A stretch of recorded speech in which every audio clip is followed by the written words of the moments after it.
அனைவருக்கும் உற்சாகமான இனிய காலை வணக்கம். இன்றைய நாள் மார்ச் 7, 2025, மாசி 23ஆம் நாள் வெள்ளிக்கிழமை. அனைவருக்கும் மங்களகரமான நாளாக அமைய டைகர் குடும்பம் சார்பாக வாழ்த்துகிறோம். வாழ்க்கையில் இறைவன் நமக்கு கொடுத்திருப்பது வெற்றி காகிதம். அதில் எழுதுவதா, வரைவதா, கிறுக்குவதா, இல்லை கிழிப்பதா என்பது நம் கையில்தான் இருக்கிறது. ஆகையால் நம் வாழ்க்கையில் வெற்றி காகிதத்தை அழகிய ஓவியமாக மாற்றுவோம்.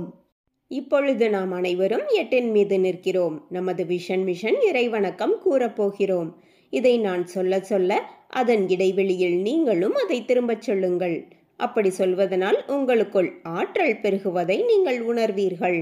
உங்களுக்குள் ஆனந்தமும் ஆரோக்கியமும் நிலைத்திருக்க இது உதவும். Tiger vision. மனம், புத்தி, உடல் மூன்றும் சமநிலையில் இருந்தால் வாழ்க்கை பிரகாசிக்கும். டைகர் மிஷன் ஒரு தனி மனிதனின் தொடர்ச்சியான ஆரோக்கியமும் பொருளாதாரமும் இவ்வுலகை மாற்றும். டைகர் இறைவணக்கம். என் வாழ்க்கையின் நம்பிக்கையாயிருக்கும் இறைவா, நான் சேவை செய்யும் இந்த அமைப்பே நீ வாழும் இடமென எண்ணுகிறேன். நான் தினமும் செய்யும் பணியே எனது கடமை என நம்புகிறேன். எனது உடலை கண்ணும் கருத்துமாய் பாதுகாப்பதே எனது பொறுப்பு என உணர்கிறேன். நன்றி இறைவா.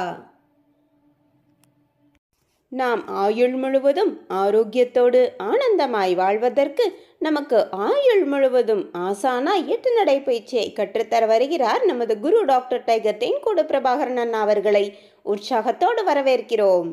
எல்லோருக்கும் இனிய காலை வணக்கம். இந்த அற்புதமான காலை வேளையில் 9 மூட்டுக்களை மசிக்கக்கூடிய அற்புதமான பயிற்சிகளை முடிச்சுட்டு 27 முறை சூப்பர் பிரெயின் யோகா அப்படின்னு சொல்லக்கூடிய தோப்பு காரணங்களை முக மலர்ச்சியோட மன மகிழ்ச்சியோடு முடிச்சுட்டு 8 நடப்பதற்காக தயார் நிலையில் இருக்கிறோம்.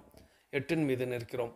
கிழக்கு மேற்காக நடப்பவர்கள் கிழக்கு திசையிலிருந்து மேற்கை நோக்கியும், தெற்கு வடக்காக நடப்பவர்கள் தெற்கு திசையிலிருந்து வடக்கை நோக்கியும் நமக்கான முதலடி எடுத்து வைத்து நடக்க வேண்டிய தருணம். பேசிக் கோர்ஸ் மற்றும் அட்வான்ஸ் கோர்ஸ் அப்படின்னு சொல்லக்கூடிய 2 பிரிவாக நம்ம நடந்துக்கிட்டு இருக்கோம். ஸோ எல்லாருமே பண்ண நடையை தொடங்கலாம். பெண்கள் அனைவரும் இடதுபுறமாகவும் ஆண்கள் அனைவரும் வலதுபுறமாகவும், அதாவது பெண்கள் லெஃப்ட் சைடிலும் ஆண்கள் ரைட் சைடிலும் முதலடி எடுத்து வைத்து நடையை தொடங்குகிறோம். நடை இயல்பாக இருக்கிறது, நடை தளர்வாக இருக்கிறது, தோள்பட்டை தளர்வாக இருக்கிறது, கழுத்து குனியாமல் இருக்கிறது, கால்கள் ஒன்றுக்கு முன்பு ஒன்று வருவது போல் நடந்து கொண்டு இருக்கிறோம். கைகள் அதன் இசைவில் அசைந்து கொண்டிருக்கிறது. சுவாசம் சீர்நிலையில் இருக்கிறது. எண்ணம் நேர்மறையாக இருக்கிறது. மனம் மகிழ்வுடனும் அமைதியுடனும் இருக்கிறது. ஒற்றை சிந்தனையாளர்கள் அத்தனை பேரும் ஒற்றுமையோடு ஒரே திசையை நோக்கி பயணித்து கொண்டு இருக்கிறோம். நமது பயணம் வெற்றிகரமாக அமைய எல்லாம் வல்ல இறைவனை துணை கலைத்து கொண்டு தொடர்ந்து பயணிக்கிறோம். ஒவ்வொரு விடியலும் நமக்கு பல விஷயங்களை கற்றுத்தந்து கொண்டே இருக்கிறது. நாம் பெற்றுக்கொண்டே இருக்கிறோம். அதை வாழ்வில் பயன்படுத்தி வெற்றி கண்டு கொண்டே இருக்கிறோம். அவ்வாறாக இன்றைய விடியலும் நமக்கு பல விஷயங்களை கற்றுத்தரப்போகிறது. நாம் பெற்றுக்கொள்ளப் போகிறோம். அதை வாழ்வில் பயன்படுத்தி வெற்றி காணப் போகிறோம்.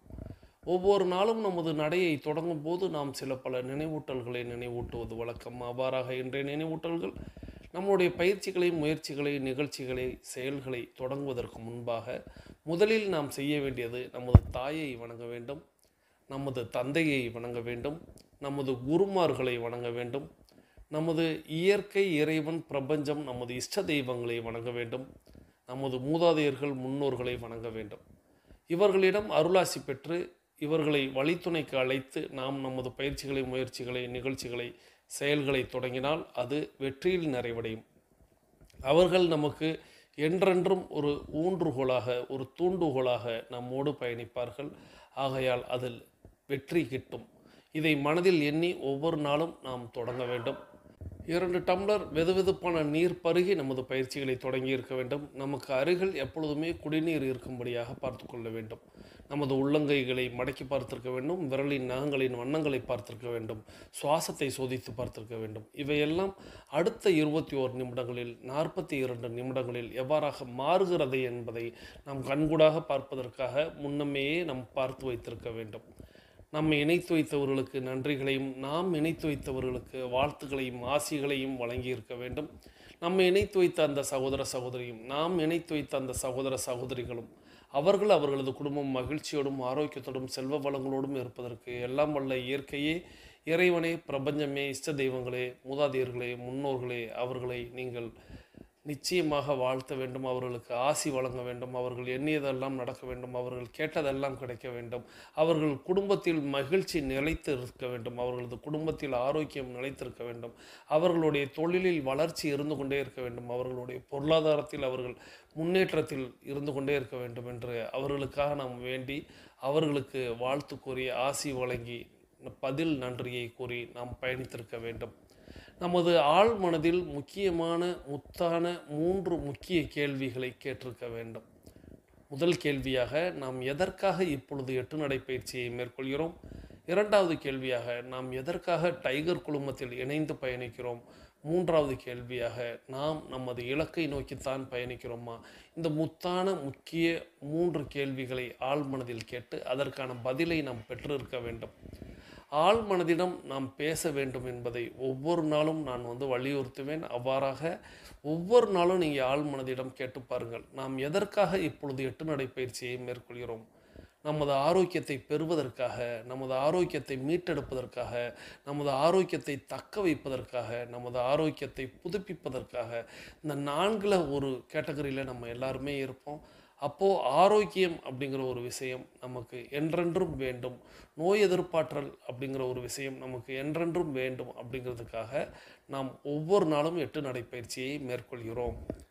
நாம் ஏன் டைகர் குழுமத்தோடு இணைந்து பயணிக்கிறோம் அப்படிங்கிற அந்த கேள்விக்கு நம்ம எப்பொழுதுமே டைகர் குழுமம் எப்படி தொடங்கப்பட்டது, எத்தனை பேரால் அது நடத்தப்படுகிறது, எத்தனை நாட்களாக நடத்தப்படுகிறது, ஏன் நடத்தப்படுகிறது, கட்டணமின்றி நடத்தப்படுவது எப்படி, பிரபஞ்ச மரக்கட்டளை என்றால் என்ன, இப்படி பல்வேறு உங்களுடைய எண்ண ஓட்டம் அவைகளில் போய் உங்களுக்கு நானோ, ஃபேமிலி டீம் உறுப்பினர்களோ அல்லது கோஆர்டினேட்டர்களோ, கேப்டன்களோ, வைஸ் கேப்டன்களோ உங்களுடைய முகத்திற்கு முன்பாக உங்களுடைய அகக்கண்ணில் அவை எப்படி செயல்படுகிறது, ஏன் செயல்படுகிறது, எதற்காக செயல்படுகிறது, அதனால் நமக்கு என்ன பலன், இதனால் அவர்களுக்கு என்ன பலன், இப்படி உங்களுக்கு பல்வேறு துணை கேள்விகள் பிறக்கும். இந்த துணை கேள்விகளை எல்லாம் நீங்கள் விடை தேடுங்கள். அந்த விடை உங்களுடைய ஆழ் மனதில் தான் கிடைக்கும். அதை நீங்கள் வாங்கி கொண்டீர்கள் என்றால் நீங்கள் தொடர்ந்து பயணிப்பீர்கள். அதன் பிறகு நாம் 3வது கேள்வியாக, நாம் நமது இலக்கை நோக்கித்தான் பயணிக்கிறோமா அப்படிங்கிற அந்த கேள்வியை வைப்போம். இந்த கேள்வியும் கண்டிப்பாக எல்லோரும் ஆழ் மனதில் கேட்க வேண்டும். இலக்கை நோக்கிய பயணம் வெற்றியை தரும் என்பதை நாம் எல்லோருமே உணர்வோம், அறிந்திருப்போம். நம்முடைய மூதாதையர்களும் முன்னோர்களும் நமக்கு அதை வழங்கி சென்று இருக்கிறார்கள். இலக்கு எது என்பதை நமக்கு நினைவில் கொண்டு வர வேண்டும். அந்த இலக்கை நோக்கி நாம் ஒவ்வொரு நாளும் அடியை எடுத்து வைக்க வேண்டும்.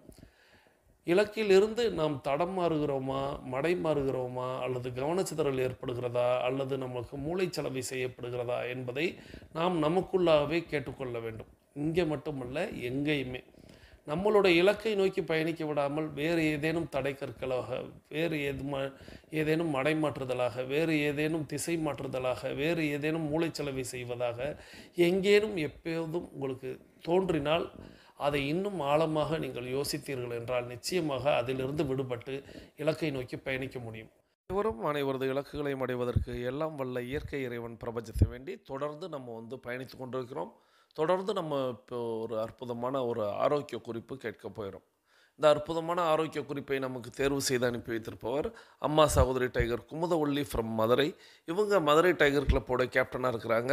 அம்மா சகோதரி டைகர் குமுதவள்ளி ஃப்ரம் மதுரை அவர்களது குடும்பம் மகிழ்ச்சியோடும் ஆரோக்கியத்தோடும் செல்வ வளங்களோடும் இருப்பதற்கு எல்லாம் வல்ல இயற்கை இறைவன் பிரபஞ்சத்தை வேண்டி அவர்கள் எண்ணியதெல்லாம் நடக்க வேண்டும், கேட்டதெல்லாம் கிடைக்க வேண்டும், அவர்களது குடும்பத்தில் ஆரோக்கியம் நிலைத்திருக்க வேண்டும், ஆனந்தம் நிலைத்திருக்க வேண்டும், பொருளாதாரம் உயர்ந்து கொண்டே இருக்க வேண்டும், அவர்களது பணி சிறந்து விளங்க வேண்டும், அவர்களது பணி பிறர் பாராட்டும்படியாக அமைய வேண்டும். அதை எல்லாம் வல்ல இயற்கை இறைவன் பிரபஞ்சம் அவர்களுக்கு வழங்க வேண்டும் என்று என்னுடைய வேண்டுதல்களையும் வாழ்த்துக்களையும் தெரிவித்துக் கொள்கிறேன். நீங்களும் உங்களுடைய வாழ்த்து மலைகளை அம்மா சகோதரி tiger Kumudavalli from Madurai, Madurai tiger club captain அவர்களுக்கு வழங்குமாறு அன்போடு கேட்டு, தொடர்ந்து இப்போ நம்ம கேட்க போகிற ஆரோக்கிய குறிப்பு அப்படிங்கிறது தயிர். தயிர் அப்படின்னு சொல்லக்கூடிய கேர்டு அப்படின்னு சொல்லுவோம் அல்லவா, அந்த தயிரை பற்றின ஒரு குறிப்பு தான் இது. நிறைய பேருக்கு தயிர் பிடிக்கும். அப்படி பிடிக்கக்கூடியவங்களுக்கு சற்று இந்த ஆடியோ பிடிக்காது அப்படின்னு தான் எனக்கு தோன்றுகிறது. ஏன்னா இந்த ஆடியோவை கேட்ட வடிவில் அவர் தயிர் நல்லது, ஆனால் எப்பொழுதெல்லாம் சாப்பிடக்கூடாது, எப்பொழுதெல்லாம் சாப்பிடலாம், எப்படியெல்லாம் சாப்பிடக்கூடாது, எப்படியெல்லாம் சாப்பிடலாம்னு பல மாதிரி சொல்லியிருக்கிறாரு. எனக்கெலாம் தயிர் ரொம்ப பிடிக்கும். பிடிக்கக்கூடிய எனக்கு என்ன தோன்றியதோ அதை தான் இப்போ நான் உங்களிடத்தில் பகிர்ந்தேன். நீங்களும் இப்போ அந்த ஆடியோவை கேளுங்க. நல்ல ஆடியோ தான். தயிர் எவ்வளவு நல்லது அப்படிங்கிறத சொன்னாலும் அதை நம்ம எங்கெல்லாம் எப்பெல்லாம் தவறாக பயன்படுத்துகிறோம் அப்படிங்கிறதையும் அது சுட்டி காட்டுவது போல் இருக்குது. இருந்தாலும் பிடிப்பவர்கள் எல்லோருமே கொஞ்சம் இந்த ஆடியோவை பிடிக்காமல் கேட்கலாம். வாருங்கள், இப்பொழுது கேட்டுக்கொண்டே பயணிக்கலாம். நம்ம எல்லாருக்குமே தயிர் நமக்கு பல பேருக்கும் பிடிக்கும். நம்முடைய உணவு பட்டியலில் தயிருக்கு நாம் மிக முக்கியமான ஒரு இடத்தை கொடுத்துருப்போம். ஆனால் மருத்துவ நிபுணர்கள் என்ன சொல்கிறாங்க அப்படின்னா, கால நேரம் பார்க்காம நம்ம தயிரை எல்லா நேரங்கள்லையுமே சாப்பிட்டுட்டு இருக்கோம், தொடர்ந்து தினந்தோறும் சாப்பிட்டுட்டு இருக்கோம் அப்படின்னா அந்த மாதிரி நம்ம சாப்பிடும் போது தான் தயிர் நமக்கு பல பிரச்சனைகளை ஏற்படுத்தும் அப்படின்றத குறிப்பிட்றாங்க. அப்படின்னா தயிர் சாப்பிடுவதற்கு சிறந்த நேரம் எதுன்னு கேட்டிங்கன்னா, நண்பகலுக்கு முன்பாக தயிர் சாப்பிடுவது ரொம்ப ரொம்ப நல்லதுங்க மக்களே. அதுவும் நம்ம உரைய வச்சிருக்கக்கூடிய தயிரை தான் சாப்பிடணும். அப்படியே நம்ம இன்னும் மண் சட்டியில் தயிர் உரைய வச்சு சாப்பிட்டோம் அப்படின்னா அது ரொம்பவும் நல்லது. ஸோ அந்த மாதிரி நண்பகலுக்கு முன்பாக தயிர் சாப்பிடுவது தான் நல்லது. நண்பகலுக்கு முன்பாக அப்படின்னா காலை உணவுக்கும் மதிய உணவுக்கும் இடைப்பட்ட நேரம், அதுதான் நண்பகல் நேரம். அந்த நேரத்தில் நம்ம தயிர் சாப்பிடலாம். அப்படின்னா எந்தெந்த நேரத்தில் தயிர் சாப்பிடக்கூடாதுன்னு கேட்டிங்கன்னா, காலையில் எழுந்ததும் வெறும் வயிற்றிலே ஒரு சில பேர் என்ன பண்ணுவாங்கன்னா தயிர் எடுத்துக்குவாங்க பிரேக்ஃபாஸ்ட்டுக்கு. அந்த மாதிரி தயிர் சாப்பிடக்கூடாது. அந்த மாதிரி நம்ம வெறும் வயிற்றில் தயிர் சாப்பிட்டோம் அப்படின்னா ரத்த அழுத்தம் சார்ந்த பிரச்சனை நமக்கு ஏற்படும். ஸோ பிபி, அதாவது பிளட் ப்ரெஷர் நமக்கு ஏற்படும். அதே போல் தயிர் நம்ம இரவு நேரங்கள்லையும் சாப்பிடக்கூடாது. இரவு நேரத்தில் தயிர் சாப்பிடுவது ஆஸ்துமா, சுவாச கோளாறு போன்ற பிரச்சனைகளை ஏற்படுத்தும். மிக மிக எளிமையாகவே சளி பிரச்சனைகள்லாம் நமக்கு வர ஆரம்பிக்கும். அதன் மூலமாக சுவாசம் சார்ந்த பிரச்சனைகள்லாம் வலுவாக ஆரம்பிச்சிடும். அதனால் காலையில் வெறும் வயிற்றிலையும் தயிர் சாப்பிடக்கூடாது, இரவு நேரங்களையும் தயிர் சாப்பிடக்கூடாது. நண்பகலுக்கு முன்பாக தான் தயிர் சாப்பிடணும். நண்பகலுக்கு முன்பாக அப்படின்னா காலை உணவுக்கும் மதிய உணவுக்கும் இடைப்பட்ட நேரத்தில் தயிர் சாப்பிடுவது எந்த விதமான பிரச்சனையும் கிடையாது. ஒரு சில பேரெல்லாம் தயிரை சூடுபடுத்தி சாப்பிடுவாங்க. தயிரை நம்ம சூடுபடுத்தியும் சாப்பிடக்கூடாது. இப்போது தயிரை நம்ம அந்த சூடுபடுத்தி எண்ணெய் போட்டு தாளித்து கடுகு கருவேப்பிலை எல்லாம் போட்டு சாப்பிட்றது ஆரோக்கியம் கிடையாது. தயிரை நம்ம இந்த மாதிரி சூடுபடுத்தி சாப்பிட்றது 1% கூட நமக்கு நன்மைகளை நமக்கு 1% கூட நன்மைகளை தராது. தயிரை நம்ம சூடுபடுத்திட்டோம் அப்படின்னாலே அதில் இருக்கக்கூடிய நல்ல பாக்டீரியாக்கள் அழிக்க பெற்றோம். இதை நம்ம வெறும் சுவைக்காக மட்டுமே சாப்பிடலாமே தவிர இதிலிருந்து 1% கூட மருத்துவ நன்மை நமக்கு கிடையாது. தயிரோட வேணும்னா நம்ம சிறிது சர்க்கரை சேர்த்து சாப்பிடலாம். இந்த மாதிரி சிறிது சர்க்கரை சேர்த்து சாப்பிடக்கூடிய தயிர் உடனடியாக நமக்கு ஆற்றலை தரும். ஸோ எனர்ஜி இல்லாமல் இருக்கிறவங்கலாம் உடனே தயிர் கூட சிறிது சர்க்கரை போட்டு சாப்பிடும்போது ஆற்றலை பெறலாம். இன்னும் ஒரு சில பேர் தயிரை தினந்தோறும் தொடர்ந்து எடுத்துக்கொள்வாங்க. தயிர் கேட்டிங்கன்னா தினந்தோறும் தொடர்ந்து எடுத்துக்கொள்ள வேண்டிய ஒரு உணவே கிடையாது. தயிரை நம்ம அந்த மாதிரி ரெகுலராக சாப்பிடக்கூடாது. தயிர் ரத்த குழாய்களில் அடைப்பு ஏற்படுத்தக்கூடும். நம்ம தொடர்ந்து தினமும் தயிர் எடுத்துக்கிட்டோம் அப்படின்னா இந்த மாதிரி கொழுப்புகள் நம்மளோட ரத்த குழாய்களில் படியும். அப்போ என்ன ஆகும் அப்படின்னா ரத்த நாளங்களில் ரத்தம் இதயத்துக்கு போகணும். அப்படி போகக்கூடிய இடத்துல கொழுப்புகள் படிஞ்சிருக்கு அப்படின்னா இதயத்துக்கு ரத்தம் செல்வதில் தாமதம் ஏற்படும். அப்போதான் நமக்கு மாரடைப்பு, பக்கவாதம் போன்ற பல விதமான பிரச்சனைகள் ஏற்படலாம். எனவே ரத்த நாளங்களில் கொழுப்புகள் படியாம பாதுகாத்துக்கணும் அப்படின்னா தினந்தோறும் எடுத்துக்கொண்டதான் ரத்த குழாய்கள் அடைப்பு ஏற்படும். அதனால நம்ம அளவோடு தான் சாப்பிடணும். தொடர்ந்து நம்ம தயிர் சாப்பிட்டோம் அப்படின்னா உடல் வீக்கம், அரிப்பு, அக்கி போன்ற பிரச்சனைகள் ஏற்படும். ஸ்கின் டிசீஸ் ஏற்படும், அலர்ஜி ஏற்படும். தயிர் நம்ம தொடர்ந்து தினந்தோறும் சாப்பிடும்போது உடலில் கொழுப்பு அதிகமாக சேர்வதால் நமக்கு ரத்த குழாய்களில் அடைப்பு ஏற்படலாம். சர்க்கரை நோய் போன்ற பிரச்சனைகள்லாம் உருவாகலாம். எனவே நீங்கள் தினமும் தயிர் சாப்பிடுவதை தவிர்க்கணும். அப்படின்னா எப்போ நம்ம தயிர் சாப்பிடுவது நல்லதுன்னு கேட்டிங்கன்னா, வாரத்தில் 2 அல்லது 3 நாட்கள் நீங்கள் தயிர் சாப்பிடுவது நல்லது. அதுவும் ஒரு வேளை மட்டும்தான் நீங்கள் சாப்பிடணும். அந்த ஒரு வேளை எது அப்படின்னா நண்பகலுக்கு முன்பாக, அதாவது அந்த காலை உணவுக்கும் மதிய உணவுக்கும் இடைப்பட்ட நேரத்தில் நீங்கள் தயிர் சாப்பிடலாம். அதுதான் உங்களுக்கு ஆரோக்கியம். தயிரை எந்தெந்த உணவுப் பொருட்களோட சேர்த்து சாப்பிடக்கூடாது அப்படின்றதையும் தெரிஞ்சுக்கோங்க. தயிரோட நீங்க வெங்காயத்தை இணைத்து எடுத்துக்கொள்ளக்கூடாது. உங்களுக்கு தயிர் வெங்காயம் அல்லது ரைதா அப்படின்னு சொல்லக்கூடிய அந்த தயிர் பச்சடி, வெங்காய பச்சடின்னு சொல்லுவாங்க, அது உங்களுக்கு பிடிக்கும் அப்படின்னா நீங்க அந்த உணவு பழக்கத்தை முதல்ல கைவிட்டு விடுவது நல்லது, அல்லது மாற்றிக்கோங்க, இல்லது சாப்பிடாமல் இருக்கிறது நல்லதுதான். ஏன்னா தயிர் அப்படின்றது இயற்கையிலேயே நமது உடலுக்கு குளிர்ச்சி தன்மை அளிக்கக்கூடியது. வெங்காயம் அப்படி கிடையாது. அது நமது உடலுக்கு வெப்பத்தை அளிக்கக்கூடியது. அப்போ தயிர், வெங்காயம் போன்ற இந்த மாதிரி நம்ம தயிர் பச்சடி, வெங்காய பச்சடி அப்படின்ற அப்படின்ற இந்த கலவையை ஒன்றா சேர்த்து சாப்பிடும்போது அது நமக்கு தோல் அலர்ஜியை ஏற்படுத்தக்கூடும். ஸோ ஸ்கின் அலர்ஜி நமக்கு வரும், உடல் அரிப்பு ஏற்படும், எக்ஸிமா ஏற்படும், சொரியாசிஸ் போன்ற இந்த மாதிரி ஸ்கின் டிசீஸ், தோல் பிரச்சனைகள், தோல் சார்ந்த குறைபாடுகள் நமக்கு உடலில் வந்து ஏற்படும். ஸோ அதனால் நம்ம தயிரையும் குறிப்பாக வந்து வெங்காயத்தையும் ஒன்றா சேர்த்துக்கொள்ளக்கூடாது, தயிரையும் மாம்பழத்தையும் ஒன்றா சேர்த்துக்கூடாது. இப்போது நம்ம வந்து ஒரு கோப்பை தயிரோட இந்த மாதிரி மாம்பழத்தை பீஸ் பண்ணி அது கூட ஒன்றா சேர்த்து சாப்பிடும்போது அது டேஸ்ட்டாக இருக்கும் அப்படின்றதுக்கு மாற்றுக்கிறது கிடையாது. அந்த மாதிரி நம்ம சாப்பிட போனோம் அப்படின்னா வெறும் சுவைக்காக மட்டுமே நீங்கள் சாப்பிடலாமே தவிர அது உங்களுக்கு பக்க விளைவுகளை ஏற்படுத்தும். வெங்காயத்தை போலவே மாம்பழமும் நமது உடலில் வந்து வெப்பத்தை அதிகரிக்கக்கூடும். அதனால் நம்ம தயிரோட மாம்பழத்தை தொடர்ந்து சாப்பிட்டோம் அப்படின்னா ஸ்கின் டிசீஸ், தோல் சம்பந்தமான நோய்கள் ஏற்படும். உடலினுடைய செயல்பாடுகள் வந்து தடைபட ஆரம்பிக்கும். செரிமானம் சம்பந்தமான பிரச்சனைகள் ஆரம்பித்து நம்மளுடைய உடல் வந்து மந்தமாகவே இருக்கும். அன்னைக்கு முழுவதுமாகவே நமக்கு உடல் மந்தமாக இருக்கும். அதனால் நம்ம தயிரையும் மாம்பழத்தையும் ஒன்றா சேர்த்து சாப்பிடக்கூடாது. குறிப்பாக நீங்கள் மீனையும் தயிரையும் ஒன்றா சேர்த்து சாப்பிடவே கூடாது. தயிர் அப்படின்றது புரோட்டீன் அதிகமாக இருக்கக்கூடிய ஒரு உணவுப் பொருள், மீனும் புரோட்டீன் அதிகமாக இருக்கக்கூடிய ஒரு உணவுப் பொருள். ஸோ இது எல்லாமே உயர்தர புரோட்டீன்கள், ஹை புரோட்டீன்ஸ் இது எல்லாமே. அப்போ இது இரண்டு புரதங்களும் ஒன்றா நமக்கு சேரும்பொழுது நம்மளுடைய உடலில் புரதம் அதிகமாகிறதால இது நமக்கு செரிமானம் ஆகிறதுல பல பிரச்சனைகளை ஏற்படுத்தும். நமது உடலில் பல்வேறு பாதிப்புகளை ஏற்படுத்தும். செரிமானம் சார்ந்த பிரச்சனைகளையும் ஏற்படுத்தும், தோல் சார்ந்த பிரச்சனைகளையும் ஏற்படுத்தும். குறிப்பாக அஜீரண கோளாறு ஏற்படுவதோட வயிறு தொடர்பான சைடு எஃபெக்ட்ஸ் வந்து அதிகமாக வந்துகிட்டே இருக்கும். உளுத்தம் பருப்பையும் தயிரையும் ஒன்றா சேர்த்து சாப்பிடக்கூடாது. தயிரோட உளுத்தம் பருப்பினால் செய்த உணவுகளை சேர்த்து சாப்பிட்டு வந்தோம் அப்படின்னா அது செரிமானத்தில் பிரச்சனையை உருவாக்கி இறுதியில் வயிற்று உபசம், வாயு கோளாறு, வயிற்று வீக்கம், வயிற்றுப்போக்கு அல்லது பேதி போன்ற மோசமான நிலைக்கு உங்களை கொண்டு போய் விட்டுரும். அப்படின்றதால கண்டிப்பாக நீங்கள் தயிரோட உளுத்தம் பருப்பை சேர்த்து சாப்பிடவே கூடாது. அது உளுத்தம் பருப்பால் செஞ்சிருக்கக்கூடிய எந்த உணவுகளாக இருந்தாலும் தயிரோட நீங்கள் ஒன்றா சேர்த்து கொள்ளக்கூடாது. ஆயில் ஃபுட்ஸ், எண்ணெய் நிறைந்திருக்கக்கூடிய உணவுகள், எண்ணெயில் வறுத்து பொரித்த உணவுகளை நீங்கள் என்ன பண்ணக்கூடாது அப்படின்னா தயிரோட சாப்பிடக்கூடாது.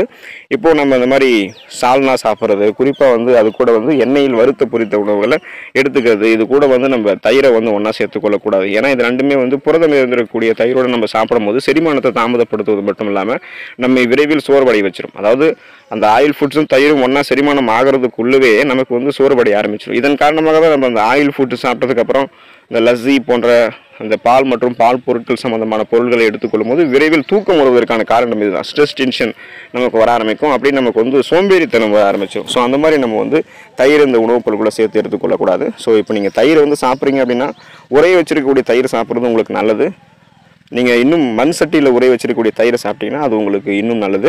ஆரோக்கிய நன்மைகள் விரைவாக கிடைக்கப்பெறும். ஊட்டச்சத்துக்கள் உறிஞ்சப்பட்டு குடல் உங்களுக்கு ஆரோக்கியமாக இருக்கிறதால செரிமானம் சார்ந்த பிரச்சனைகள்லாம் உங்களுக்கு வந்து ஏற்படாது. நீங்கள் உறைந்த தயிரில் காணப்படக்கூடிய தெளிந்த நீரை உங்களுக்கு வேணும் அப்படின்னா குடிக்கலாம். அந்த மாதிரி நீங்கள் அந்த தெளிந்த நீரை எடுத்துக்கொள்ளும் போது தலைச்சளி, உங்களுக்கு இருக்கக்கூடிய அந்த தலைவலி நீங்க ஆரம்பிக்கும். உடல் வந்து உஷ்ணம் குறைஞ்சு உடல் வந்து குளிர்விக்கப்படும். ஸோ கோடை காலத்தில் உங்களுக்கு இந்த மாதிரி பிரச்சனைகள் இருக்குது அப்படின்னா தயிரில் வந்து உறைந்த தயிரில் காணப்படக்கூடிய தெளிந்த நீரை நீங்கள் வந்து எடுத்துக்கொள்ளலாம். ஸோ எப்போதுமே நீங்கள் தயிர் வந்து சூடுபடுத்தி சாப்பிடாதீங்க. அது உங்களுக்கு 1% கூட நன்மைகளை தராது. நீங்கள் அதை சூடுபடுத்திட்டீங்கன்னா தயிரில் முன்னாடி இருந்த டேஸ்ட் வந்து இருக்காது, டேஸ்ட்டும் கிடைக்காது, நன்மைகளும் கிடைக்காது. அதோடைய ஸ்ட்ரக்சரே வந்து ஒட்டுமொத்தமாக மாறிடும். அதனால் நீங்கள் தயிரில் இருக்கக்கூடிய இந்த தீமைகள்லாம் தெரிந்து கொண்டு நன்மைகளுக்காக மட்டுமே தயிரை வந்து ஆரோக்கியமான முறையில் எடுத்துக்கொள்ள. நன்றி சகோதரி tiger Kumudavalli from Madurai tiger club captain அவர்கள் அவர்களது குடும்பம் மகிழ்ச்சியோடும் ஆரோக்கியத்தோடும் செல்வ வளங்களோடும் இருப்பதற்கு எல்லாம் வல்ல இயற்கை இறைவன் பிரபஞ்சத்தை வேண்டி தொடர்ந்து நம்ம நீங்கள் எல்லாருமே அந்த ஆடியோ கேட்டிருப்பீங்க. ஆடியோவில் தயிர் எப்பொழுது சாப்பிட வேண்டும் அப்படின்னு தொடங்குவார். அதாவது காலை பொழுதுலையும் சாப்பிடக்கூடாது, மாலை பொழுதுலையும் இரவுலையும் சாப்பிடக்கூடாது, மதியத்திற்கு முன்பாகவும் காலைக்கு பின்பாகவும் அப்படின்னு சொல்லக்கூடிய அந்த இடைவெளியில் சாப்பிடலாம் அப்படின்னு ஒரு விஷயம் சொன்னார். அந்த இடத்துலையே நான் வந்து ஏன்னா நம்ம வந்து மதிய உணவில் சேர்த்துக்கொள்வது வழக்கம்.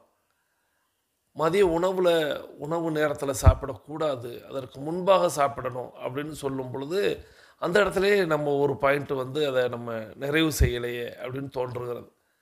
அதன் பிறகு தயிரை தினமும் எடுத்துக்கொள்ளக்கூடாது அப்படின்னு ஒரு பயமுறுத்தலோடு சேர்ந்த ஒரு செய்தியை சொன்னார். அதன் பிறகு தயிர் அப்படிங்கிறது இனிப்பு கலந்து சாப்பிட்டால் உடனடியாக எனர்ஜி கிட்டும், சக்தி கிட்டும். ஸோ யாருக்கு வந்து எனர்ஜி இல்லாமல் ட்ரையாக ஃபீல் பண்ணுறாங்களோ அவங்களுக்கு உடனடியாக இனிப்பு கலந்து தயிரை கொடுக்கலாம் அப்படிங்கிறத கூடுதலாக தெரிந்து கொண்டோம். அதன் பிறகு தயிர் வந்து மீன் போன்ற உணவுகளோடு ஏன் சாப்பிடக்கூடாது அப்படிங்கிறத கொஞ்சம் விளக்கமாக சொன்னார். ரெண்டுமே வந்து புரதச்சத்து நிறைந்தது. 2 புரதச்சத்து அப்படிங்கிறது அதிகப்படியாக கிட்டும் பொழுது செரிமானத்தில் சிக்கல் ஏற்படும் அப்படிங்கிறத சொல்லி ஒவ்வொரு விஷயமா சொன்னார். தயிரை வந்து மண் சட்டியில் நீங்கள் தயாரித்திருந்தீர்கள் என்றால் அது ரொம்ப அற்புதமான ஒரு விஷயம் அப்படிங்கிறதெல்லாம் சொல்லியிருந்தார். மொத்தத்தில் தயிர் பிரியர்கள் அப்படிங்கிறவங்களுக்கு அதை உணவோடு சாப்பிடக்கூடாதோ அப்படிங்கிற ஒரு கேள்வி வருகிறது. ஏன்னா காலையில் சாப்பிடக்கூடாது, மதியம் சாப்பிடக்கூடாது, இரவு சாப்பிடக்கூடாது. காலைக்கும் மதியத்திற்கும் இடையில் சாப்பிட வேண்டும் அப்படிங்கிற மாதிரி குறிப்பு இருந்ததுனால அப்போது அதை வந்து வெறுமனே ஒரு ஒரு சிற்றுண்டையாக எடுத்துக்கொள்ளலாமோ அப்படின்னு தோன்றுகிறது. அதே போல் அதை நித்தம் எடுத்துக்கொள்ளக்கூடாது அப்படிங்கிறத சொன்னார். நேற்று நம்ம பழைய சோறு அப்படின்னு சொல்லக்கூடிய கஞ்சி, அந்த கஞ்சி சாப்பிடுவது எவ்வளவு நன்மை தரும் அப்படிங்கிறத நம்ம பார்த்தோம். அப்போது இந்த தயிர் அப்படிங்கிறது எல்லாமே இந்த வெயில் காலத்துக்கு தேவையான ஒரு விஷயமாக இருப்பினும் தயிரை நித்தம் எடுத்துக்கொள்ளக்கூடாது. அது வந்து கொழுப்பு அதிகமாக நிறைந்தது. அந்த கொழுப்பு அதிகமாக நிறைந்ததனால் நிறைய பல சிக்கல்களை உண்டு பண்ணும். ஆகையால் தயிரை நித்தம் எடுத்துக்கொள்ள வேண்டாம் அப்படிங்கிற குறிப்பையும் சொன்னார். ஸோ நாம் புரிந்து கொள்ள வேண்டியது அப்படிங்கிறது, நம்மளுக்கு இந்த வெயில் நேரத்தில் நம்மளுடைய உடலை நம்ம வந்து சமநிலையில், அதாவது வெப்பம் அதிகரித்து விடாமல் இருப்பதற்கு நாம் பயன்படுத்த வேண்டிய உணவு அப்படின்னு பார்த்தா அது தயிராக இருந்தாலும், நேற்றைக்கு நாம் கேட்ட அந்த பழைய சோறில் ஏற்படக்கூடிய கஞ்சி அதுதான் வந்து சரியான தேர்வாக இருக்கும் அப்படிங்கிறத நம்ம இன்னைக்கு கேட்ட இந்த ஆடியோவின் வாயிலாக புரிந்து கொள்ள முடிகிறது. அப்போது தயிரை ஒரு மருந்தாக, ஒரு மருத்துவ பொருளாக நாம் வந்து எடுத்துக்கொள்ள வேண்டும். அதை உணவாக எடுத்துக்கொள்ளக்கூடாது அப்படிங்கிறத இந்த ஆடியோவிலிருந்து நான் கற்றுக்கொண்டேன். அதை வாரம் 2-3 நாட்கள் எடுத்துக்கொள்ளலாம். அதையும் குறிப்பிட்ட அந்த நேர இடைவெளியில் நம்ம எடுத்துக்கொண்டோமானால் அது நமக்கு ஒரு அற்புதமான மருத்துவ பொருளாக பயன்படுகிறது அப்படிங்கிறதையும், அதில் சர்க்கரை கலந்து சாப்பிட்டால் உடனடி எனர்ஜி கிட்டுகிறது அப்படிங்கிறதும் நாம் புரிந்து கொள்ள முடிகிறது. அது எப்பொழுதெல்லாம் ஆற்றல் குறைபாடாக யாருக்கும் தென்பட்டால் அவர்களுக்கு நாம் இதை வந்து ஒரு டிப்ஸாக வழங்கலாம் அப்படிங்கிறதையும் கூடுதலாக தெரிந்து கொண்டோம். ஸோ மற்றபடி நமக்கு உடலை குளிர்படுத்த வேண்டும் வெயிலுக்கு அப்படின்னா அது நிச்சயமாக பழைய சோறு, அதாவது கஞ்சி அப்படின்னு சொல்லக்கூடிய அந்த உணவு தான் ஆகச்சிறந்த உணவு அப்படிங்கிறதையும் கூடுதலாக இன்றைக்கி நம்ம வந்து ஒப்பிட்டு பார்த்து கொண்டோம். இந்த அற்புதமான ஆரோக்கிய குறிப்பை நமக்கு தேர்வு செய்து அனுப்பி வைத்த அம்மா சகோதரி tiger Kumudavalli from Madurai tiger club captain அவர்கள் அவர்களது குடும்பம் மகிழ்ச்சியோடும் ஆரோக்கியத்தோடும் செல்வ வளங்களோடும் இருப்பதற்கு எல்லாம் வல்ல இயற்கை இறைவன் பிரபஞ்சத்தை வேண்டி தொடர்ந்து, ஏன்னா நேற்றைக்கு நம்ம வந்து இந்த சுட்டரிக்கும் சூரியன் அப்படின்னு சொல்லக்கூடிய அந்த ஒரு ஆடியோ கேட்டிருந்தோம் அல்லவா, இன்றைக்கும் கிட்டத்தட்ட அதை பற்றியே பேசி கொண்டிருக்கிறோம். இந்த நேரத்தில் இந்த தருவாயில் இன்னொரு செய்தியை உங்களோடு பகிரணும். ஆயில் புல்லிங் வந்து ஒரு மிகச்சிறந்த மருந்தாக இருக்கும். இந்த வெயிலுக்கு, இந்த வெப்பத்துக்கு, இந்த வெட்கைக்கு ஆயில் புல்லிங் அப்படிங்கிறது ஒரு மிகச்சிறந்த நிவாரணியாக இருக்கும். ஸோ ஆயில் புல்லிங் டைகர் கிளப்பில் உள்ளவங்க எல்லாருமே பண்ணுவீங்க. இருப்பினும் உங்கள் வீட்டில் உள்ளவங்க எல்லாரையுமே பண்ண சொல்ல முயற்சி செய்யுங்கள், பண்ண வையுங்கள். ஆயில் புல்லிங் பண்ணால் நிச்சயமாக உடலில் உள்ள சூடு அப்படிங்கிறது தனியும் அப்படிங்கிறதையும் நாம் புரிந்து கொண்டு தொடர்ந்து நம்மளுடைய 21 நிமிடத்தை நிறைவு கொண்டு வருகிறோம். வாருங்கள் அனைவரும் தொடங்கிய திசைக்கு வந்து விடுகிறோம். கிழக்கு மேற்கா தொடங்கியவர்கள் கிழக்கு திசையிலும், தெற்கு வடக்கா தொடங்கியவர்கள் தெற்கு திசைக்கும் வந்து விடுகிறோம். நமது உள்ளங்கைகளை மடக்கி பார்க்கிறோம், இறுக்கமாக இருக்கிறது. விரலின் நகங்களின் வண்ணங்களை பார்க்கிறோம், சிவப்பு வண்ணத்தில் மாறி இருக்கிறது. சுவாசத்தை சோதித்து பார்க்கிறோம். 2வது நாசிலும் சுவாசம் வரக்கூடிய இந்த வேளையில் இதை நம்ம செய்து பார்க்கணும். உள்ளங்கையே இப்போ மடக்கி பாருங்கள். எல்லாருமே ஒரு இறுக்கம் தென்படுது. தென்படலை அப்படின்னா உங்களுடைய கவனம் எங்கேயோ இருந்திருக்கு. நடையிலையோ ஆடியோவிலையோ உங்களுடைய கவனம் இல்லைன்னு அர்த்தம். அதை தெரிஞ்சு கொள்வதற்கு தான் 21 நிமிஷத்திலே நீங்களே உங்களுடைய பரீட்சை பேப்பர் திருத்தி நீங்களே மார்க் போட்டுக்கொள்வது தான் உங்களுடைய உள்ளங்கைகளை மடக்கி பார்த்தல், விரலின் நகங்களின் வண்ணங்களை பார்த்தல், சுவாசத்தை சோதித்து பார்த்தல். நம்ம வந்து எப்பொழுதுமே ஒரு மதிப்பெண் அப்படிங்கிறது ஒன்று போட்டு பார்ப்போம் அல்லவா. நாம் செய்த செயலுக்கு, நாம் எழுதிய தேர்வுக்கு அது மதிப்பெண் எவ்வளோ வருகிறது. ஏன்னா நம்ம உழைச்சிருக்கோம். நம்ம உழைத்ததற்கு விளைவு என்ன, அதனுடைய மதிப்பு என்ன அப்படிங்கிறத பார்ப்பது தான் அந்த மதிப்பெண் அப்படிங்கிறது. அதுபோல தான் உள்ளங்கைகளை மடக்கி பார்த்தல், விரலின் நகங்களின் வண்ணங்களை பார்த்தல், சுவாசத்தை சோதித்து பார்த்தல், இவைகளெல்லாம் நம்ம நிறைவு செய்திருக்கிறோம். உள்ளங்கை இறுக்கமாக இருக்கிறது அப்படின்னா உங்களுக்கு ஒரு 33 மார்க்குகளை எழுதி கொள்ள வேண்டும். விரலின் நகங்களில் வண்ணத்தில் மாற்றம் ஏற்பட்டிருக்கிறது அப்படின்னா அதற்கு ஒரு 33 மார்க்குகளை நீங்கள் போட்டுக்கொள்ள வேண்டும். சுவாசத்தை சோதித்து பார்க்கும் பொழுது 2வது நாசியிலும் சுவாசம் வரும் பொழுது அதுக்கு ஒரு 34 மதிப்பெண்களை போட்டுக்கொள்ள வேண்டும். அப்போ மொத்தம் 100 மதிப்பெண். அப்போ 100க்கு 100 எடுத்திருக்கிறோம் அப்படிங்கிற அந்த சந்தோஷத்தோட மகிழ்ச்சியோடு தான் நம்ம வெற்றி கோப்பையான நம்மளுடைய தண்ணீர் கோப்பையை எடுக்க வேண்டும். அது செய்யாமல் நம்ம மதிப்பெண் போடாமல் நம்ம நடந்துட்டோம் இல்லை, நிச்சயமாக படிச்சிட்டோம்னு நினைப்போம். எல்லாவற்றையும் படிச்சிருப்போமா? தேர்வுத்தாளில் தான் தெரியும், கேள்வித்தாள்களில் தான் தெரியும். கேள்வித்தாள்களில் இந்த கேள்வி என்ன, எங்கிருந்து வந்தது, இது பாடத்திலேயே இல்லையே அப்படின்னு எப்போ தெரியும் அப்படின்னா நாம் முழுமையாக படித்து வைத்திருந்தால்தான் கேள்வித்தாளில் வரக்கூடிய சில பல கேள்விகளுக்கு சந்தேகம் ஏற்படும். அதை விடுத்து பாடத்தில் தலைப்பிலேயே இருக்கக்கூடிய கேள்விக்கே நமக்கு பதில் சொல்ல தெரியலைன்னா நாம் படித்து பிரயோஜனம் இல்லை.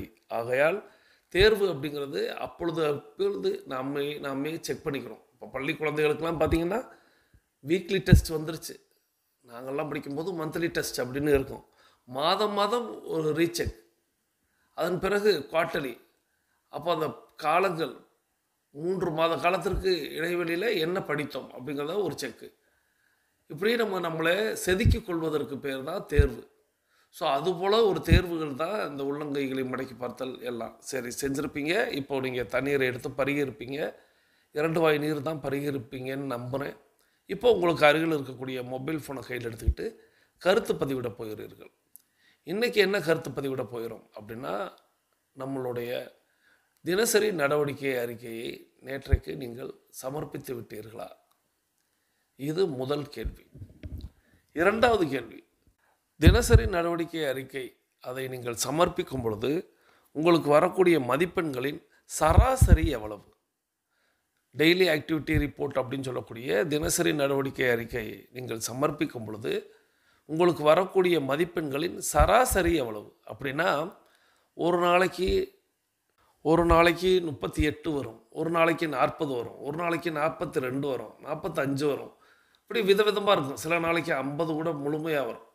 நான் சொல்வது இவற்றில் அதிகபட்சமாக உங்களுக்கு ஒரு 42 வருகிறது அப்படின்னா நீங்கள் பார்ப்பீங்கல்ல, எப்பொழுதுமே இந்த மதிப்பெண் தான் வருகிறது அப்படின்னு.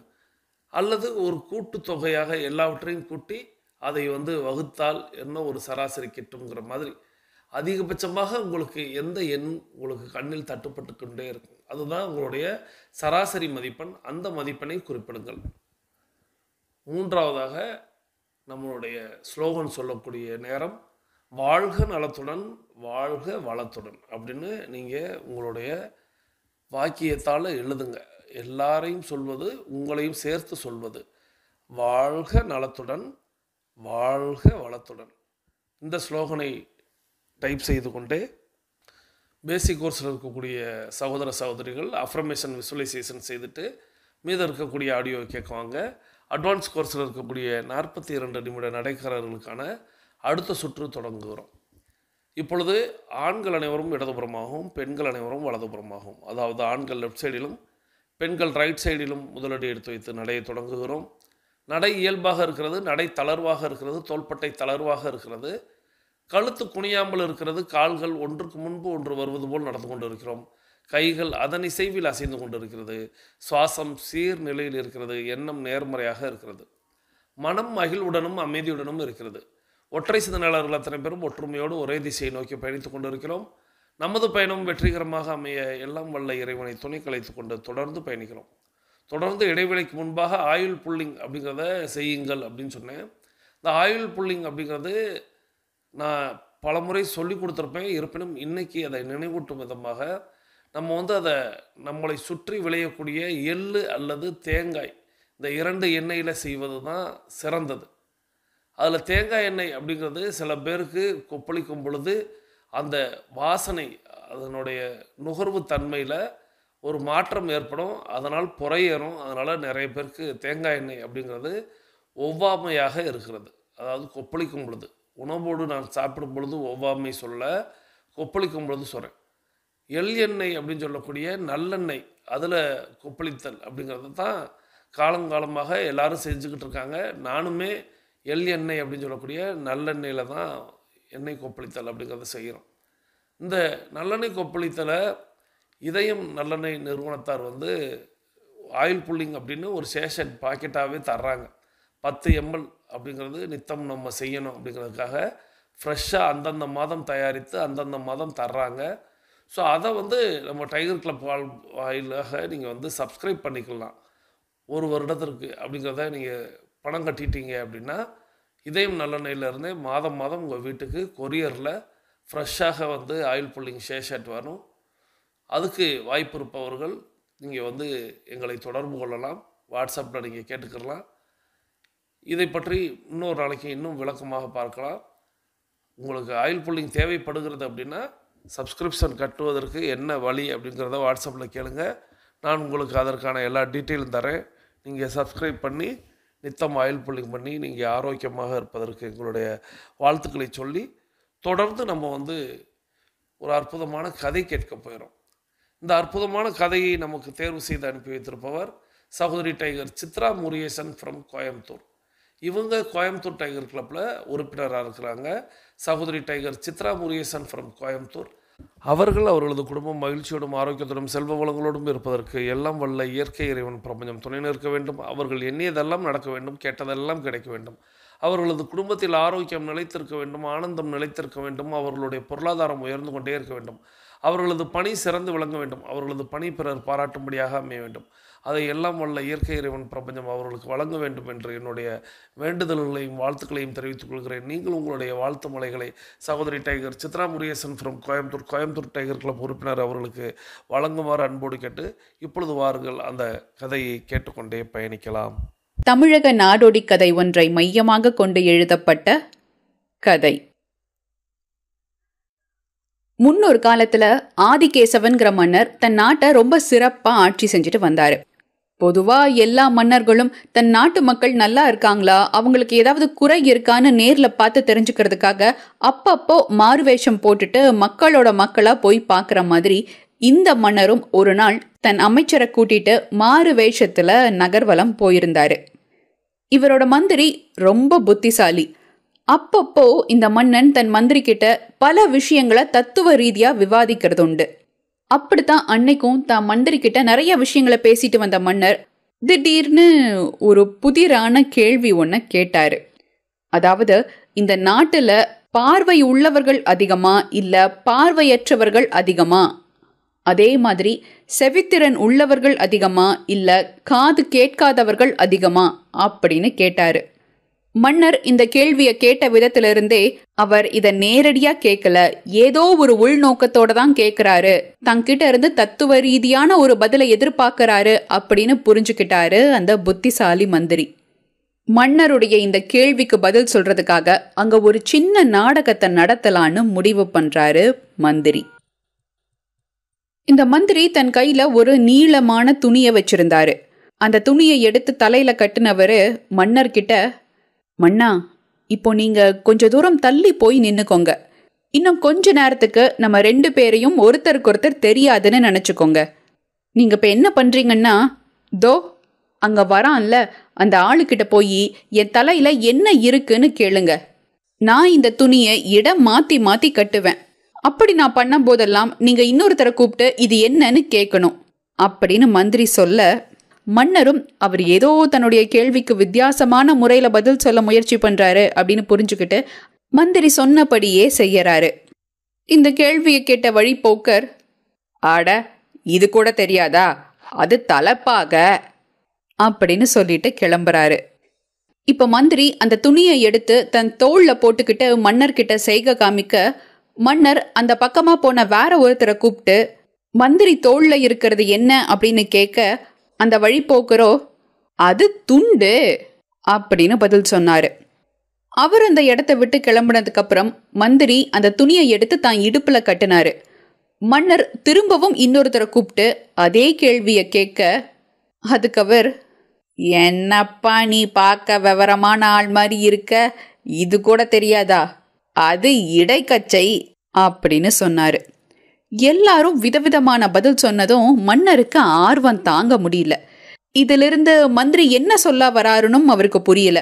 உடனே அவசர அவசரமா மந்திரி கிட்ட போய் இந்த செய்கைகளுக்கு உண்டான காரணத்தை கேட்க, அதுக்கு மந்திரியோ, அவசரப்படாதீங்க மன்னா, நீங்க கேட்ட 2வது கேள்விக்கான சோதனையும் செஞ்சு பார்த்துட்டு அப்புறம் இதுக்கு பதில் சொல்றேன் அப்படின்னு சொன்னவர் அங்க பக்கத்துல இருந்த ஒரு மரத்துக்கிட்ட போய் அந்த மரத்துடைய பட்டைகளை எல்லாம் ஒரு சின்ன கூர்மையான கத்திய வச்சு சீவ ஆரம்பிச்சாரு. அப்படி சீவன சீவல்களை எல்லாம் எடுத்து ஒரு பைக்குள்ள போட்டுக்கிட்டு இருந்தாரு. அது மக்கள் நடமாட்டம் அதிகமுள்ள பகுதிங்கிறதுனால அந்த வழியா வர்றவங்க போறவங்க எல்லாரும் இவர் இப்படி மரத்தை சுரண்டிக்கிட்டு இருக்கிறத விசித்திரமா பார்க்க ஆரம்பிச்சாங்க. யார் இவரு, ஏன் இப்படி எல்லாம் பண்ணிக்கிட்டு இருக்காரு அப்படின்னு அவங்க தங்களுக்குள்ளேயே பல விதமா பேசிக்க ஆரம்பிச்சாங்க. அதுல ஒரு வாலிபன் இந்த மந்திரி கிட்ட வந்து அவர் பண்ணிக்கிட்டு இருக்க செய்கைக்குண்டான காரணத்தை கேட்க, அது ஒண்ணு இல்ல தம்பி, இந்த மரம் பார்க்க ரொம்ப பழமையான மரம் மாதிரி தெரியுது. இதோடைய வெளிப்புறம் நல்லா காஞ்சு உரிக்கிறதுக்கு நல்லா சௌரியமா இருக்கு. அடுப்பு நெருப்பு சரியா எரியலைன்னா இந்த மர சீவல்களை போடும்போது நல்லா எரியும். அதுக்கு தான் இத கொஞ்சம் எடுத்துட்டு போறேன் அப்படின்னு மந்திரி சொல்லவும் இந்த வாலிபன் ஏதோ முணுமுணுத்துக்கிட்டே அங்கிருந்து கிளம்பிட்டான். அவன் போனதுக்கு அப்புறம் மந்திரி மன்னருடைய கேள்விக்கு அடுத்த நாள் பதில் சொல்றதா சொல்லி அவரை கூப்பிட்டுக்கிட்டு அரண்மனைக்கு போயிட்டாரு. அடுத்த நாள் அரசவை கூடும்போது அங்க கூடியிருந்த எல்லாரும் ஏதோ கசா முசான்னு பேசிக்கிட்டே இருந்தாங்க. அது மட்டும் இல்லாம அன்னைக்கு மன்னரை பார்க்கறதுக்காக வழக்கத்தை விட அதிகமா மக்கள் வந்திருந்தாங்க. மன்னர் அரசவைக்கு வந்ததும் ராணியும் ஏதோ முக்கியமான விஷயம் சொல்றதுக்காக அவசர அவசரமா அங்க வந்தாங்க. முதல்ல மக்கள் பிரச்சனையை கேட்போம் அப்படின்னு செய்க காமிச்ச மன்னர் அரியாசனத்துல வந்து உட்கார்ந்ததும் அந்த நாட்டின் தளபதி முன்னாடி வந்து, மன்னா, நேத்திக்கு ஒரு முக்கியமான விஷயம் நடந்திருக்கு. 2 முதியவர்கள் திருட்டுத்தனமா நம்ம நாட்டுக்குள்ள நுழைஞ்சிருக்காங்க. அதுல ஒருத்தர் இந்த ஊருக்கு மத்தியில இருக்கிற பழமையான ஒரு மரத்துல ஏறி கூர்மையான ஆயுதத்தை வச்சு என்னென்னவோ பண்ணிக்கிட்டு இருந்ததாகவும், எதுக்கு இப்படி பண்றாருன்னு விசாரிச்ச போது ஏதேதோ சப்பக்கட்டு கட்டி காரணம் சொல்லியிருக்காரு. அங்கிருந்த மக்கள் கேள்வி கேட்க ஆரம்பிச்சதும் கூட இருந்த இன்னொருத்தர் பயந்து போய் அந்த மரத்துல இருந்தவரை கூட்டிட்டு உடனே அங்கிருந்து கிளம்பிட்டாராம். ஆனா அவங்களுடைய செய்கைகள் சந்தேகத்தை உண்டு பண்ணவே விசாரிச்சு பார்த்ததுல அந்த பழமையான மரம் மருத்துவ குணம் வாய்ந்ததாம். அதோட மரப்பட்டைகள் பல நோய்களை தீர்க்க வல்லதாம். அதனாலதான் இதை தெரிஞ்சுக்கிட்டு அயல் நாட்டை சேர்ந்த அந்த 2 பேரும் இங்க வந்து அந்த மரப்பட்டைகளை சேகரிச்சிருக்காங்க அப்படின்னு தளபதி சொல்லிக்கிட்டு இருக்கும் போதே அங்க இருந்த இன்னொருத்தர் குறுக்க வந்து, இல்ல மன்னா, அவங்க அதுக்காக வந்த மாதிரி தெரியல. அந்த மரத்தை பார்த்தீங்கன்னா அதுல ஏதேதோ புரியாத குறியீடுகள் எல்லாம் போட்டிருக்கு. அவங்க புரட்சி படைய சேர்ந்தவங்கன்னு நினைக்கிறோம்.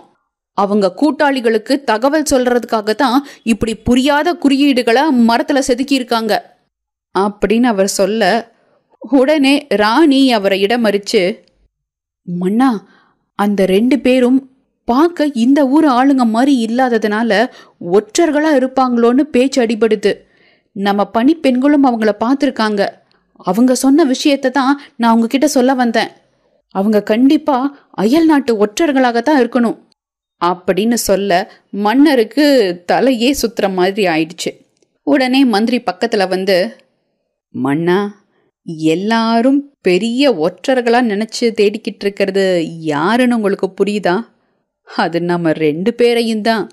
நேத்து நான் மரத்தை சாதாரணமா சுரண்டிக்கிட்டு இருந்தது தான் பல காதுகள் மாறி இப்போ இந்த அளவுக்கு வந்து நிக்குது. ஒரு வதந்திய அதோடைய உண்மைத்தன்மை என்னன்னு அறியாம அப்படியே நம்புற செவிடர்கள் அதிகம் இருக்கிறதுனால நம்ம நாட்டுல காது கேட்காதவர்கள் தான் அதிகம். இதுதான் உங்க 2வது கேள்விக்குண்டான பதில் அப்படின்னு சொன்னாரு. உடனே மன்னர், அப்போ முதல் கேள்வி? மன்னா, இங்க எப்பவுமே ஒரு பழக்கம் உண்டு. அது என்னன்னா, எல்லாரும் எல்லாத்தையும் உள்ளது உள்ளபடியெல்லாம் பார்க்கறது கிடையாது. ஒவ்வொரு விஷயத்தையும் அதாவது இருக்கிற இடத்தை பொறுத்து தான் எடை போடுறாங்க. நான் வச்சிருந்தது ஒரு துணி. ஆனா எல்லார் கண்களுக்கும் அது துணியா தெரியல. அது இருக்கிற இடத்தை பொறுத்து, தலப்பாக, துண்டு, இடக்கச்சை அப்படின்னு ஒவ்வொரு பேரா சொன்னாங்க. கண்ணு இருந்தும் இங்க பல பேர் குருடர்களாகத்தான் இருக்காங்க. இதே கண்ணோட்டத்துல தான் நம்ம சக மனிதர்களையும் பார்க்கிறோம். உதாரணத்துக்கு இப்ப ஒரு ஆண்டி கோவில் வாசல்ல உட்கார்ந்திருந்தா அவனை பிச்சைக்காரனா பார்க்கிற இதே உலகம்தான் அவன் கோயிலுக்குள்ள உட்கார்ந்திருந்தா அவனை யோகியா பாக்குது. எல்லாரும் மனுஷங்க தான், இங்க எல்லாரும் ஒண்ணுதான்னு யாருமே புரிஞ்சுக்கிறது இல்ல. ஒவ்வொருத்தரையும் அவங்க இருக்கிற இடத்த பொறுத்து எடை போடுறதுனாலதான் மனிதர்களுக்குள்ள பேதங்களே உண்டாகுது, மனுஷத்தன்மையே இல்லாம போகுது அப்படின்னு மந்திரி சொன்னாரு. தன்னுடைய கேள்விக்கு சாதுரியமா பதில் சொன்ன மந்திரிய நினைச்சு மன்னருக்கு ரொம்ப பெருமையா இருந்தது. வாழ்க்கையுடைய யதார்த்தத்தை புரிய வச்சவருக்கு நிறைய பரிசுகள் வழங்கி கௌரவப்படுத்தினாரு. இதெல்லாம் பேசுறதுக்கு நல்லா தான் இருக்கும், நடைமுறைக்கு சாத்தியமா? இல்ல, தெரியாம கேக்குறேன். இப்ப எனக்கு இருக்கிற பிரச்சனையில எல்லாரையும் சரிசமமா நடத்துறது தான் எனக்கு முக்கியமா? அதனால எனக்கு என்ன லாபம் அப்படின்னு நீங்க கேட்கலாம். தப்பில்ல, உங்களுக்கும் இதுல பெரிய லாபம் இருக்குங்க. நீங்க மற்றவங்களுக்கு என்ன கொடுக்குறீங்களோ அதுதான் உங்களுக்கும் திரும்ப வரும். உங்களை சுத்தி இருக்கிற மனிதர்களை சமமா அன்பா நடத்துனீங்கன்னா ஒருத்தர் 2 பேர் இல்ல, எல்லார்கிட்ட இருந்தும் நமக்கு அன்பு கிடைக்கும். காலையில நீங்க வீட்டை விட்டு கிளம்புறதுல இருந்து ராத்திரி நீங்க படுக்க போற வரைக்கும் சந்திக்கிற ஒவ்வொரு மனுஷங்களும் உங்க மேல அன்பை பொழிஞ்சாங்கன்னா இந்த வாழ்க்கை எவ்வளவு அழகானதா இருக்கும்னு கொஞ்சம் யோசிச்சு பாருங்க. இதெல்லாம் ஒரே நாள்ல நடந்துராது, ஆனா கொஞ்சம் கொஞ்சமா நிச்சயம் எல்லாம் மாறும். சரிப்பா, இத்தனை வருஷமா நான் அப்படி இல்லை, இப்போ திடீர்னு எப்படி மாத்திக்கிறதுன்னு கேக்குறீங்களா? சமீப காலத்துல நான் பின்பற்ற ஒரு வழிமுறைய சொல்றேன். உங்க எல்லாருக்கும் இஷ்ட தெய்வம்னு ஒண்ணு இருக்கும் இல்லையா? நீங்க பாக்குற எல்லா மனிதர்களையும் உங்க இஷ்ட தெய்வமா நினைச்சுக்கோங்க. அவங்க செய்கை வார்த்தைன்னு எல்லாமே உங்க இஷ்ட தெய்வம் பண்றதா பாருங்க. அப்போ யாரையும் பேதமையோட பார்க்க மாட்டீங்க, எல்லாரையும் சமமா நடத்துவீங்க. முயற்சி பண்ணி பாருங்க. நன்றி சகோதரி tiger. Chitra Murugesan from Coimbatore tiger club உறுப்பினர். அவர்கள் அவர்களது குடும்பம் மகிழ்ச்சியோடும் ஆரோக்கியத்தோடும் செல்வ வளங்களோடும் இருப்பதற்கு எல்லாம் வல்ல இயற்கை இறைவன் பிரபஞ்சத்தை வேண்டி தொடர்ந்து நம்ம இன்னைக்கு கேட்ட கதை அப்படிங்கிறது ஒரு நாடோடியின் கதை அப்படின்னு சொல்லி அந்த சகோதரி கதையை தொடங்கினாங்க. அந்த கதையில் ஒரு மன்னர் மந்திரி அறிவார்ந்தவர். ஆகையால் அவரிடத்தில் எல்லா கேள்விகளையும் கேட்க முடியும். அதற்கு அவர் வித்தியாசமான கோணத்தில் பதில் தருவார் அப்படிங்கிறது மன்னருக்கு ரொம்ப பிடிக்குது. அதனால் மன்னர் ஒரு 2 கேள்விகளை கேட்குறார். ஒன்று, கண் தெரியாதவர்கள் எத்தனை பேர் இருக்கிறார்கள்? மாற்றுத்திறனாளிகளை அவர் குறிப்பிடலை, கேள்வியிலே தெரியுது நமக்கு.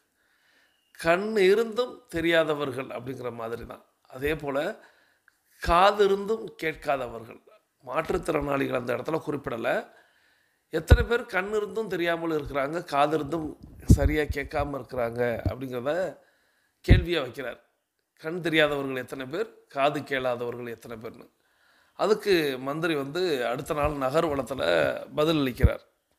அப்போது நகர்வலம் போகும் பொழுது ஒரு துணியை எடுத்து, இந்த துணியை நான் ஒவ்வொரு இடத்துல கட்டுகிறேன், நீங்கள் அப்பொழுதெல்லாம் வழிபோக்கர்களாக வரக்கூடியவர்கள்ட்ட இது என்னன்னு கேளுங்க, அவர்கள் பதில் சொல்வார்கள் பாருங்கள் அப்படின்னு. ஸோ அப்போ தலையில் கட்டுறாரு, அதை தலைப்பாகை அப்படின்னு சொல்கிறாங்க. தோளில் போடுறாரு, அதை துண்டுன்னு சொல்கிறாங்க. இடுப்பில் கட்டுறாங்க, இடுப்பில் கட்டக்கூடிய கச்சை அப்படின்னு சொல்கிறாங்க. ஸோ ஒரு துணி ஒவ்வொருத்தவங்களுடைய பார்வையில் அது எந்த இடத்துல இருக்கோ அந்த இடத்துக்கு தகுந்து அதை மாற்றுகிறார்கள் அப்படிங்கிறத பதிலாக கொண்டு வர்றார். இரண்டாவதாக, காது இருந்தும் செவிடர்களாக இருக்கக்கூடியவர்கள் அப்படிங்கிற மாதிரி சரியாக கேட்காமல் அவர்களுடைய எண்ணத்திற்கு அவர்கள் பாட்டுக்கு ஏதோ சொல்வது போல் அந்த மரத்தில் அவர் சுரண்டி கொண்டிருக்கிறார். அதை என்னன்னு கேட்குறாங்க. அது அவர் நல்ல விளக்கம்தான் சொல்கிறார். அதாவது மரத்துகள் அப்படிங்கிறத நான் ரெடி பண்ணி அடுப்பு பற்ற வைப்பதற்கு அது சரியாக இருக்கும் அப்படின்னு சொல்கிறார். ஆனால் அது எப்படி போய் முடிகிறது அப்படின்னா, அது தீவிரவாத இயக்கம் உள் நுழைந்து விட்டது, அந்நிய நாட்டு பிரஜைகள் உள் வந்திருக்கிறார்கள், ஒற்றர்கள் வந்திருக்கிறார்கள் அப்படின்னு பல்வேறு மாதிரி போகுது. ஸோ இது ரெண்டையும் அவர் நிரூபணம் செய்து காட்டுறார். சொல்லிவிட்டு ஒரு விஷயம் சொல்கிறார், எந்த இடத்துல இருக்கோ அதுக்கு தகுந்து முடிவெடுக்கிறாங்க, அதுக்கு தகுந்து பார்க்குறாங்க அப்படின்னும், கேட்காததையெல்லாம் கேட்டது போல் அதை ரொம்ப புரளியாக பரப்புகிறார்கள் அப்படின்ட்டும், இத்தனை செவிடர்கள் இத்தனை குருடர்களாக இருக்கிறார்கள் அப்படிங்கிறத மன்னருக்கு புரிய வைக்கிறாரு. மன்னரும் அதை ஏற்றுக்கொள்கிறார். அதிலிருந்து நாம் கற்றுக்கொள்ள வேண்டியது அப்படிங்கிறது, உண்மை என்ற கோணத்தில் நாம் பார்க்க வேண்டும். நமது கோணத்தில் நமது பார்வை அப்படிங்கிறது இருந்தாலும், உண்மை என்ற கோணம், பொதுவான பார்வை அல்லது பிறருடைய இடத்துல இருந்து பார்த்தல், கேட்டல் அப்படிங்கிறது இருந்தால் மட்டும்தான் அது எப்போதுமே நன்மையாக முடியும், உண்மையாக இருக்கும். அப்படிங்கிறத மட்டும் இந்த கதையின் வாயிலாக கற்றுக்கொண்டு, இந்த அற்புதமான கதையை தேர்வு செய்து அனுப்பி வைத்த சகோதரி tiger Chitra Murugesan from Coimbatore tiger club உறுப்பினர் அவர்களது குடும்பம் மகிழ்ச்சியோடும் ஆரோக்கியத்தோடும் செல்வ வளங்களோடும் இருப்பதற்கு எல்லாம் வல்ல இயற்கை இறைவன் பிரபஞ்சத்தை வேண்டி தொடர்ந்து நம்ம 42 நிமிடத்தை நிறைவு கொண்டு வருகிறோம். வாருங்கள், அனைவரும் தொடங்கிய திசைக்கு வந்து விடுகிறோம். கிழக்கு மேற்காக தொடங்கியவர்கள் கிழக்கு திசையிலும், தெற்கு வடக்காக தொடங்கியவர்கள் தெற்கு திசைக்கு வந்து விடுகிறோம். நமது உள்ளங்கைகளை மடக்கி பார்க்கிறோம், இறுக்கமாக இருக்கிறது. விரலின் நாங்களின் வண்ணங்களை பார்க்கிறோம், சிவப்பு வண்ணத்தில் மாறி இருக்கிறது. சுவாசத்தை சோதித்து பார்க்கிறோம். 2வது நாசிலும் சூப்பராக சுவாசம் வரக்கூடிய இந்த வேளையில் நாம் அனைவரும் கிழக்கு திசையை நோக்கி நின்று அஃப்ரமேஷன் விசுவலைசேஷன் செய்து இன்றைய நாளை தொடங்குவோம். இன்றைய நாள் அற்புதமான நாளாக அமையட்டும். இன்றைய நாளில் தங்களது குடும்பம் மகிழ்ச்சியோடும் ஆரோக்கியத்தோடும் செல்வ வளங்களோடும் இருப்பதற்கு எல்லாம் வல்ல இயற்கை இறைவன் பிரபஞ்சம் துணை நிற்கட்டும் என்று வேண்டி வணங்கி வாழ்த்தி மீண்டும் சந்திப்போம், கலந்து சிந்திப்போம். வாழ்க நலத்துடன், வாழ்க வளத்துடன். நன்றி.